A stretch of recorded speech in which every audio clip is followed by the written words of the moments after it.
You ask Tiger to solve. This deals with linear equations with one unknown. The final result is x equals -17. Let's solve it step by step. Group all x terms on the left side of the equation. Add 4x to both sides. Group like terms. Simplify the arithmetic. Group like terms. Simplify the arithmetic. Group all constants on the right side of the equation. Add 5 to both sides. Simplify the arithmetic.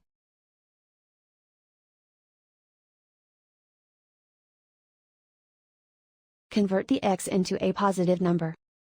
Multiply both sides by -1.